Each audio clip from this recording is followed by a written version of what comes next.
Last week, the Cass Review reported on gender healthcare for young people in NHS England. Ahead of that review, NHS England announced that puberty blockers to stop the progress of puberty would no longer be routinely prescribed.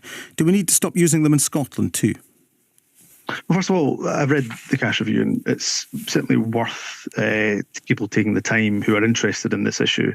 And it is a very lengthy report, but it's worth taking the time to delve into what Dr. Hilary Cass is saying in terms of not just the recommendations, but the detail that she goes into. So first and foremost, the Scottish Government, and importantly our health boards, and Greater Glasgow and Clyde in particular, obviously given the responsibility over the Sandiford, will be taking time to look through the report, to examine it and explore it in detail, and of course continue to liaise with Dr. Cass. Scottish Government officials and clinicians in Scotland have met with Dr. Cass on a number of occasions before. So I'm not going to make a decision on what clinicians should or shouldn't prescribe. That is a matter, of course, for clinicians. But I can say very clearly that the very lengthy, detailed, considered report by Dr. Cass is something that has been giving the utmost consideration, as you'd expect. Well, your colleague Joanna Cherry is clear. She says that the findings should be implemented in Scotland. The feeling is that if puberty blockers continue to be prescribed in Scotland, it means that children in England are getting evidence-based healthcare that Scottish children are not. Well, again, let me say very clearly that I think when it comes to the prescribing of medicine, clinicians are best placed, not politicians, government ministers, or myself as First Minister. I thought there was an interesting comment, a very thoughtful comment from Stonewall on the Cass Review, and their immediate reaction was that, and I go to the second paragraph of the reaction, and I'll quote directly, that many recommendations, it's talking about the Cass Review, of course, many recommendations could make a positive impact, such as expanding provision of healthcare, moving away from a single national service towards a series of regional centres, and so on and so forth. So they're, I think Stonewall, in that respect, are right to focus on the fact that there are some positive recommendations. There's some recommendations for us to consider as well, and our health boards to consider. I promise that we won't be taking an inordinate amount of time to consider, but it is right when there is a report of almost 400 pages when you include the appendices. This is a report that we should take some time over, and clinicians should take their time over when it comes to deciding the way forward for some of our most vulnerable and marginalised young people. The Tavistock Clinic in London closed. The Sandiford in Glasgow, we are told, follows the same principles. In conducting this review, is one of the options to close the Sandiford? Is one of the options to stop prescribing puberty blockers in Scotland?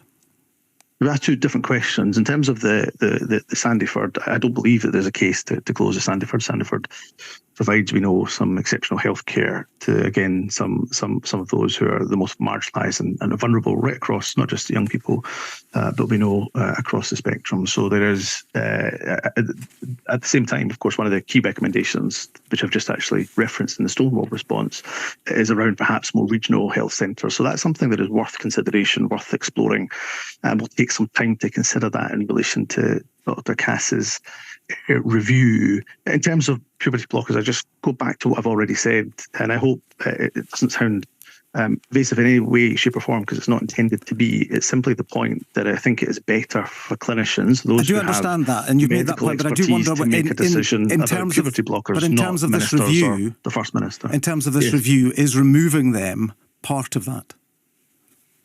Well, again, every recommendation that Dr. Cass makes will be considered as part of that consideration of the entire report, including the recommendations that she makes in relation to puberty blockers. And that is, that is one element of the recommendations that Dr. Cass makes. There's a number of recommendations, all of them will be given consideration.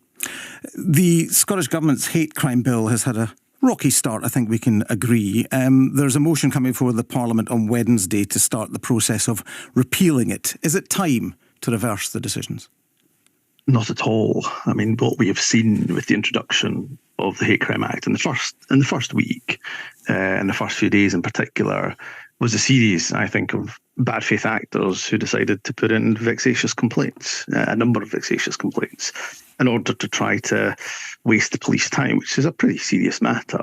Having done so, tell us how vague potentially the law is that they're able to do that.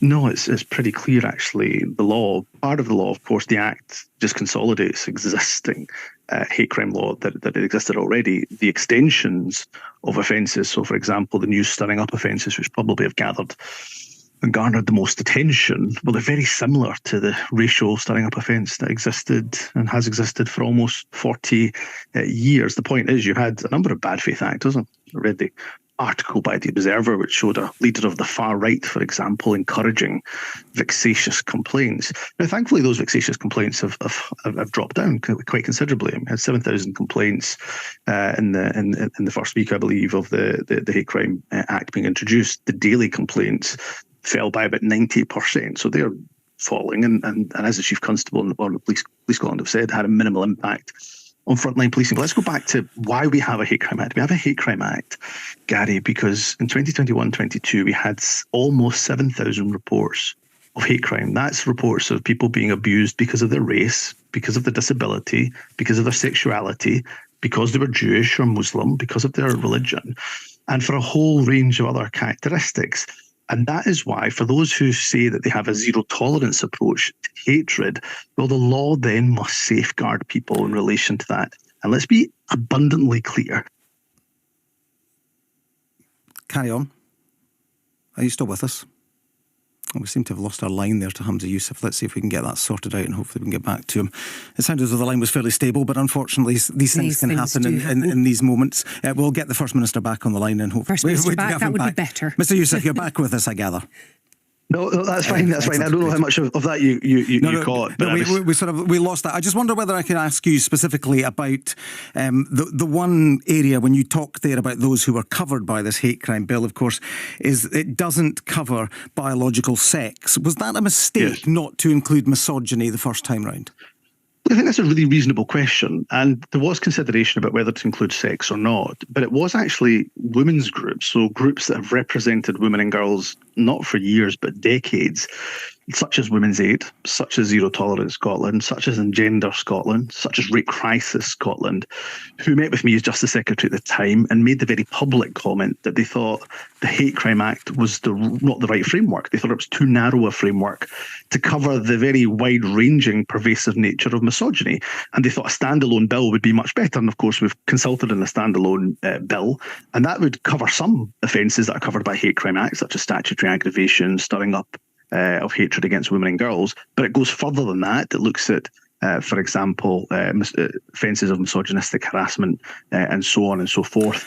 So their view was that the hate crime bill, given the wide-ranging nature of misogyny, and of course how hate crime often helps to protect minority groups. Women, of course, are not a minority group.